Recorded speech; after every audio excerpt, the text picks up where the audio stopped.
সঙ্গে ছবিতে যে পাখিটা দেখা যাচ্ছে তার পোশাকি নাম এশিয়ান উলিনেক স্টর্ক। এর দেখা মিলেছিল এবছর অর্থাৎ 2024-এর জুন মাসে মধ্যপ্রদেশের বান্ধবগড় টাইগার রিজার্ভে সাফারি চলাকালীন। এর নামের শুরুতে এশিয়ান থাকার অর্থ এই বড় আকারের পাখি এশিয়ার বিভিন্ন দেশে দেখতে পাওয়া গেলেও এর অন্য এক প্রজাতি আফ্রিকাতেও দেখতে পাওয়া যায়। এশিয়ান উলিনেক স্টর্কের বিশেষ পরিচয়সূচক এই নামের কারণ দেখলে মনে হয় এর গলা যেন সাদা ঘন পশমে ঢাকা। এই কারণে সহজেই এই পাখিকে তার নামে চেনা যায়। আকারে বেশ বড় এই পাখি প্রধানত মাংসাশী। এদের খাদ্য তালিকায় মাছ, ব্যাঙ, সাপ, টিকটিকি, বড় পোকামাকড়, শামুক, ছোট সরীসৃপ, কাঁকড়া এবং অমেরুদণ্ডী প্রাণীরা রয়েছে।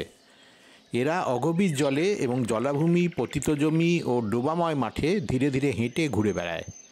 এইভাবে ঘুরতে ঘুরতে এরা পায়ের এবং ঠোঁটের সাহায্যে শিকার ধরে খায়। সারা পৃথিবীতে এক বিশাল এলাকা জুড়ে এদের বাস এবং এদের ভারত, বাংলাদেশ ছাড়া এশিয়া ও আফ্রিকার বিভিন্ন দেশে দেখতে পাওয়া যায়। এরা সাধারণত অলস প্রকৃতির।